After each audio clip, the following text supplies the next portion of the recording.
नमस्कार दोस्तों, आज के क्लास में मैं पंकज कुमार आप लोगों का स्वागत करता हूं। देखिए, आज हम लोग जैसा कि आप लोगों को पता है, हम लोग झारखंड का प्राचीन इतिहास पढ़ रहे थे। उसी कड़ी में आज मैंने इससे पहले एक वीडियो आप लोग को उपलब्ध कराया है। झारखंड के प्राचीन इतिहास में पाषाण काल, त्राम्य काल, कांस्य युग, लौह युग, ये सब का एक वीडियो आप लोग को मिला होगा। उसी कड़ी में दोस्तों, उसी के जस्ट बाद में की कड़ी में आज का टॉपिक है झारखंड में जैन धर्म व बौद्ध धर्म का प्रभाव। झारखंड में जैन धर्म और बौद्ध धर्म का प्रभाव। देखिए दोस्तों, इसको पढ़ने से पहले दो चार बातें थोड़ा ध्यान में रखिएगा। मैं कुछ बातें आप लोग को बता दूं कि ये जैन धर्म और बौद्ध धर्म क्या है। तो देखिए, 6ठी BC में दोस्तों नास्तिक संप्रदायों का उद्भव होता है और अनेकानेक नास्तिक संप्रदाय का उद्भव हुआ, जिसमें मुख्य रूप से दो नास्तिक संप्रदायों के अनुयायी सर्वाधिक हुए, एक जैन धर्म और दूसरा बौद्ध धर्म, है ना। झारखंड भी इन दोनों संप्रदायों से अछूता नहीं रहा दोस्तों। इन दोनों संप्रदायों का झारखंड में बड़ा ही व्यापक प्रभाव पड़ा।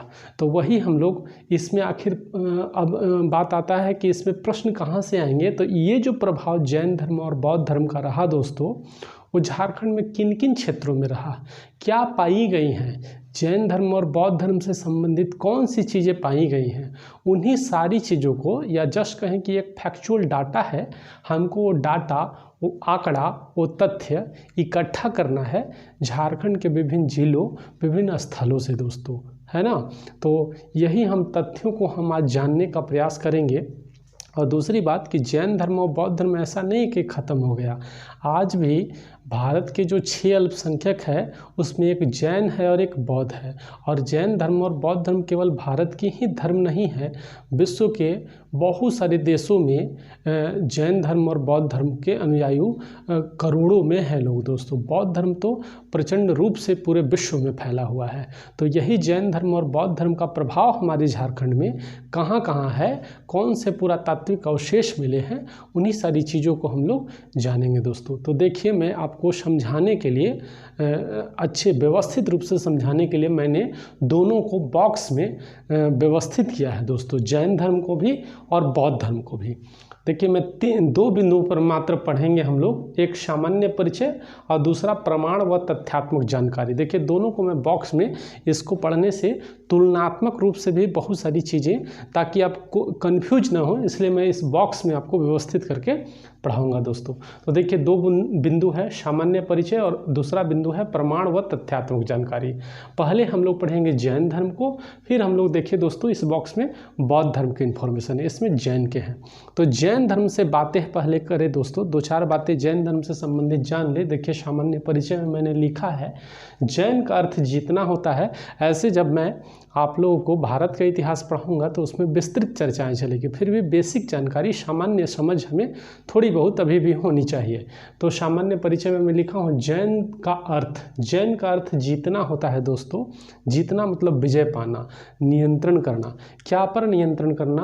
तो मन को जीतना, वाणी को जीतना और काया को। मन को जीतना मतलब नियंत्रण करना, वाणी मतलब बोलने में, क्या बोलना है, कहाँ बोलना है, क्यों, कब बोलना है, इसके बारे में ये नियंत्रण है ना। और अगला है काया, मतलब शरीर पर नियंत्रण। ये तीनों पर जो विजय पा लेता है वही सिद्ध पुरुष जैनी कहलाता है दोस्तों। इसमें कुल है सो कितने संत हुए, संतों को तीर्थंकर कहा गया है, तो इसमें कुल 24 तीर्थंकर हुए दोस्तों।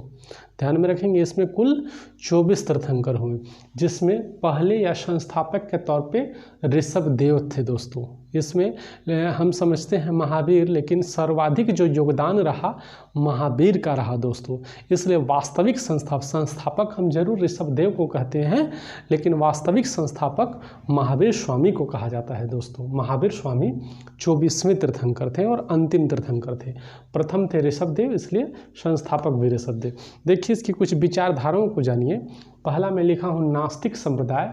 इसी में देखिए नास्तिक संप्रदाय अनिश्वरवादी, कर्म कांड का विरोध और कर्मवाद का समर्थन। नास्तिक मतलब ये भगवान को नहीं मानते, वेदों को नहीं मानते, पुराणों को नहीं मानते, है ना, वेदों को अवहेलना करते हैं, इसलिए नास्तिक। अनिश्वरवादी मतलब ईश्वर नहीं है ये कहते हैं, ईश्वर को नहीं मानते। कर्म कांड का विरोध, पूजा पाठ, तंत्र मंत्र, जादू टोना का ये विरोध करेंगे। और कर्मवाद मतलब कर्म ही सब कुछ है, व्यक्ति जैसा कर्म करता है उसको फल वैसा ही मिलता है ना। तो इस चीज़ के ये समर्थक रहे हैं। देखिए इसकी विस्तृत व्याख्याएं हम लोग भारत के इतिहास में करेंगे। अभी बेसिक 2-4 बातें जान जाइए। तो ये है दोस्तों जैन धर्म का सामान्य परिचय। मैं उम्मीद करता हूँ इन विचारधाराओं से आप जैन धर्म को समझे होंगे कुछ दोस्तों। चलिए तो आइए अब हम देखते हैं कि ये जो जैन धर्म है इसका प्रभाव झारखंड में कहाँ कहाँ रहा, कौन से जो कौन कौन तीर्थंकर हैं जो झारखंड से में जिनका कुछ गतिविधि या कुछ प्रमाण मिलते हैं दोस्तों। तो आइए सबसे इम्पॉर्टेंट बात हम जानते हैं कि देखिए मैं प्रायोरिटी के अनुसार लिखा हूँ दोस्तों, जो सबसे इम्पॉर्टेंट बात है वो सबसे पहले मैं लिख दिया हूँ, तो ध्यान में रखिएगा।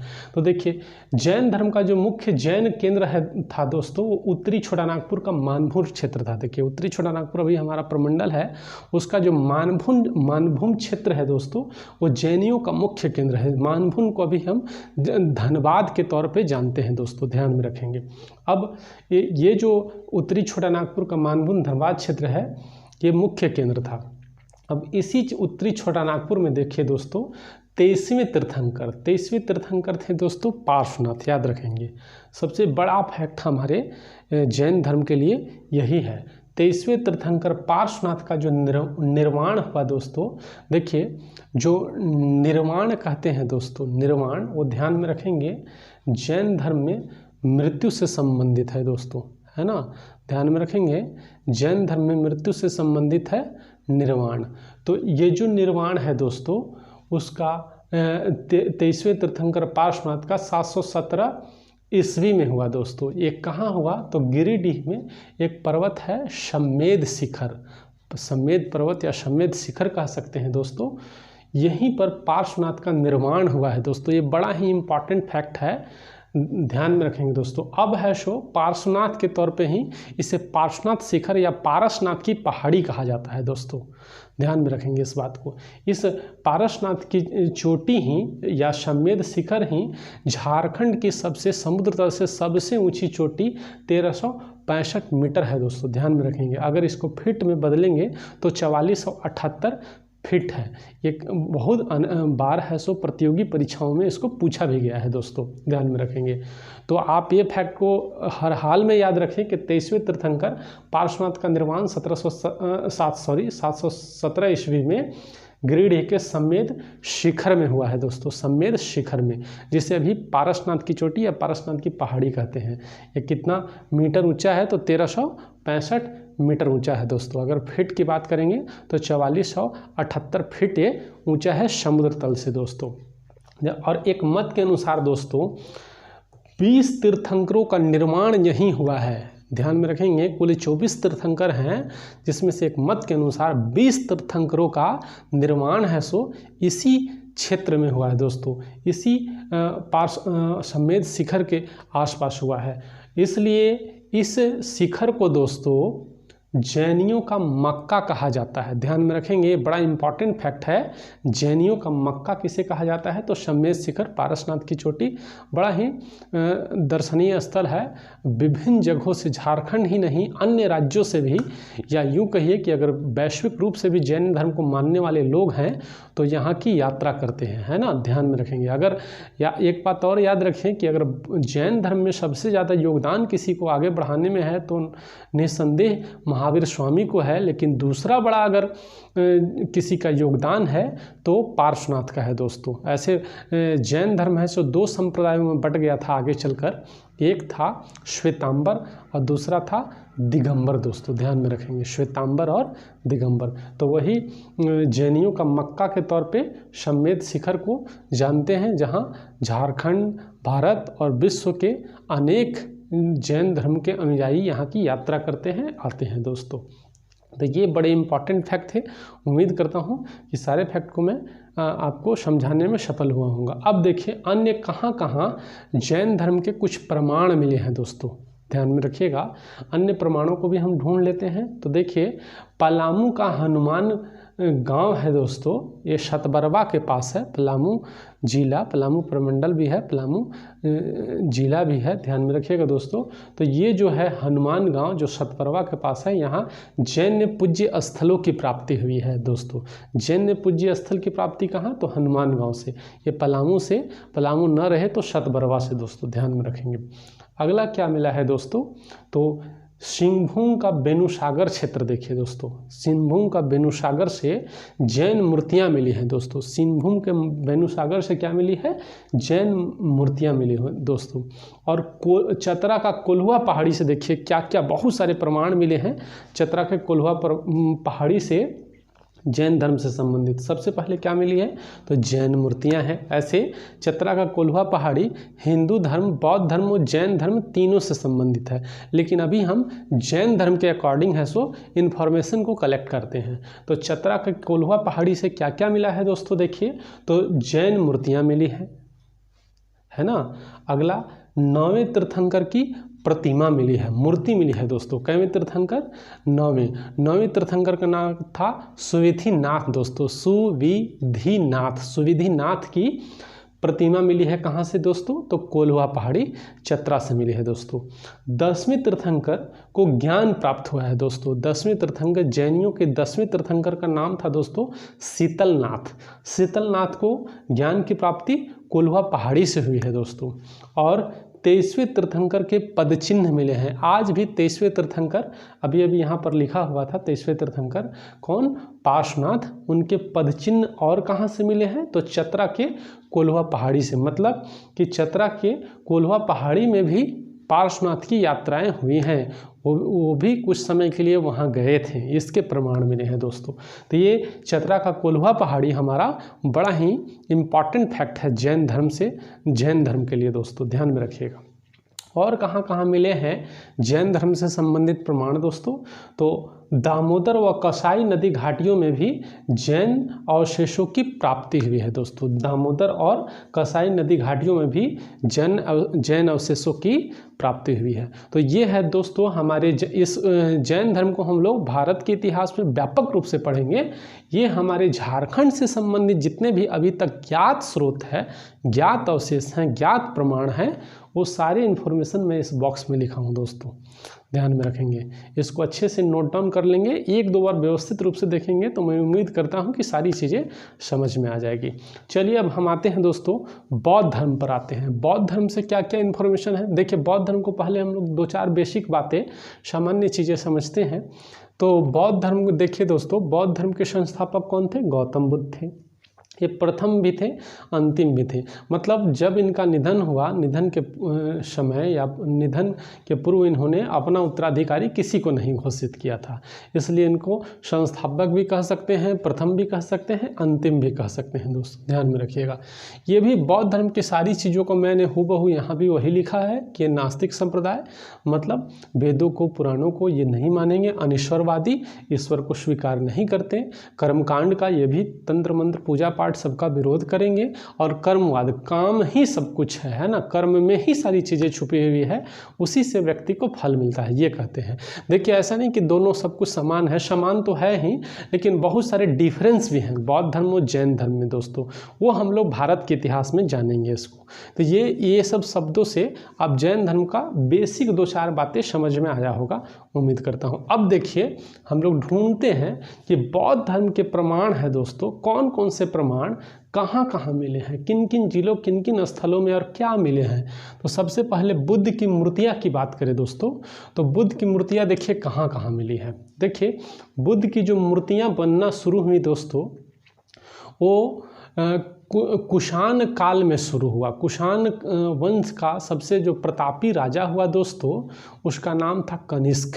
कनिष्क ने बुद्ध की मूर्तियाँ 3 शैलियों में बनाया दोस्तों, एक गांधार शैली में, दूसरा मथुरा शैली में और तीसरा अमरावती शैली में दोस्तों।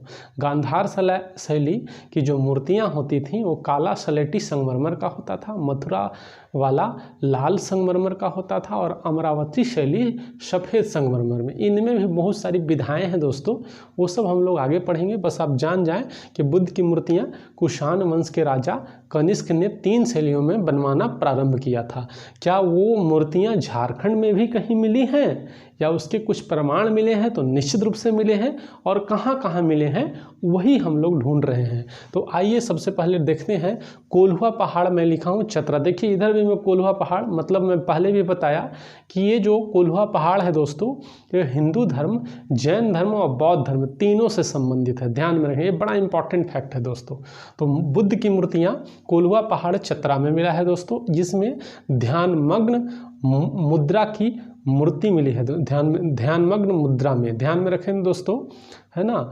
तो ये किस मुद्रा में थी? तो ध्यान मग्न, है ना। ये ध्यानमग्न मुद्राएं में जो मूर्तियां बनी हैं दोस्तों, वो गांधार शैली में बनी है। ऐसे भी पूछ सकता है कि गांधार शैली की मूर्ति झारखंड के किस क्षेत्र में या कहाँ है सो बुद्ध का मिला है? तो कोल्हुआ पहाड़ी, या जिला का नाम पूछेगा तो चतरा। ध्यान में रखेंगे, ध्यानमग्न नहीं लिखा तो शैली के नाम से भी प्रश्न पूछ सकता है।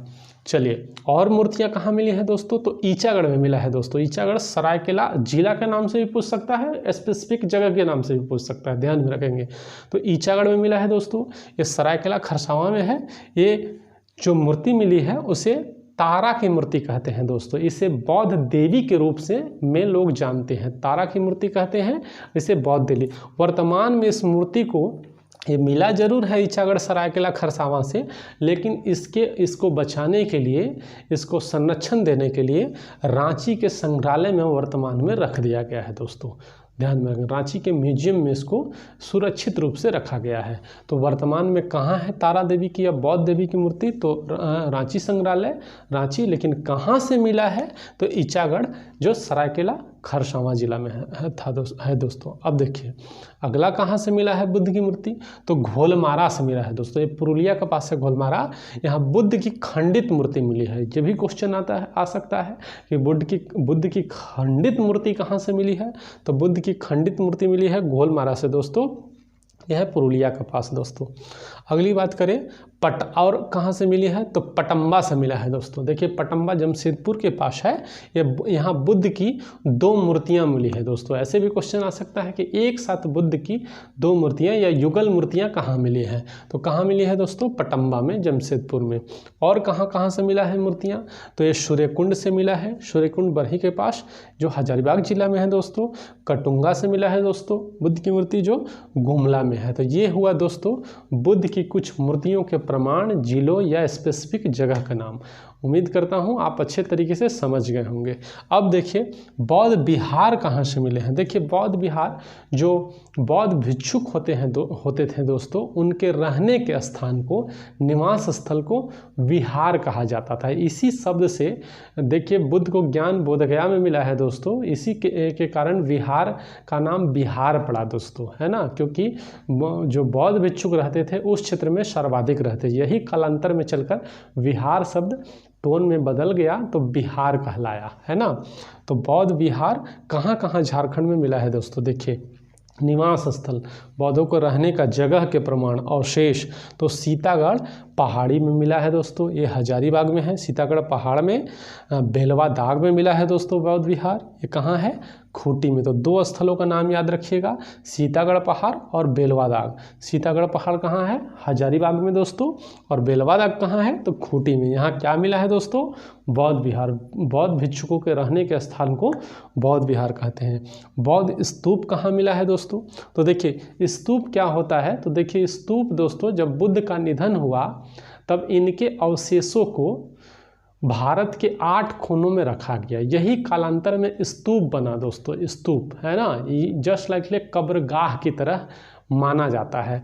तो यही स्तूपों के कुछ क्या प्रमाण मिले हैं? तो स्तूप न कह के देखिए ये मूर्तिया गांव है एक पलामू में दोस्तों। यहाँ पर सांची का स्तूप, ध्यान में रखेंगे। सांची का स्तूप जो विश्व का सर्वश्रेष्ठ स्तूप के तौर पे जाना जाता है, ये सांची का स्तूप दोस्तों, इसमें एक जो सिंह है उसी सिंह जैसा एक चित्र मिला है दोस्तों मूर्तिया गांव पलामू में, ध्यान में रखेंगे, है ना। और करुआ गांव में भी थोड़े बुद्ध स्तूपों के प्रमाण मिले हैं। 2 जगह ध्यान में रखेंगे दोस्तों, मूर्तिया गांव और करुआ गांव में दोस्तों बौद्ध स्तूप। और बौद्ध स्मारक की बात करें, देखिए मूर्ति है सो छोटे रूपों में, और विशाल काय अगर बना दिया जाए दोस्तों तो स्मारक के तौर पे कहते हैं। ये कहाँ कहाँ बौद्ध स्मारक मिला है, तो दियापुर दालमी में मिला है बौद्ध स्मारक दोस्तों, ये धनबाद में है, और बुद्धपुर में मिला है दोस्तों, ये भी धनबाद में, यहाँ बौद्ध स्मारक मिले हैं दोस्तों।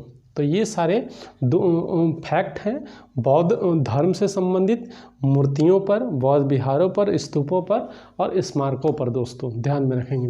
बौद्ध धर्म झारखंड में अपना बड़ा ही व्यापक प्रभाव दिखा रहा था, लेकिन गौंडीय वंश का एक प्रतापी शासक, शैव धर्म का अनुयायी, हिंदू धर्म का अनुयायी शशांक ने उत्तरी छोटा नागपुर क्षेत्र में जब बंगाल, बिहार और उड़ीसा क्षेत्र में अपने साम्राज्य को ये स्थापित किया, तो इसने पूरे ये कट्टर बौद्ध धर्म का विरोधी था, तो इसने सारी चीज़ों को तहस नहस, बौद्ध धर्म के जितने प्रमाण थे, जितने बौद्ध विहार थे, यहाँ तक कि बोधि वृक्ष को भी इसी ने कटवाया था, तो इसने तहस नहस करने का पूरा प्रयास किया जितना इससे बन पाया दोस्तों, है ना। इस तरीके से मतलब खत्म करने का बौद्ध धर्म का प्रयास किया था इसने।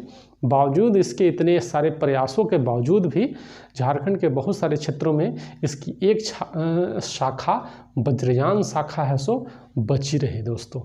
तो ये था दोस्तों जैन धर्म और बौद्ध धर्म के कुछ तथ्यात्मक जानकारियाँ। उम्मीद करता हूँ कि आप सारे फैक्ट को व्यवस्थित रूप से समझे होंगे।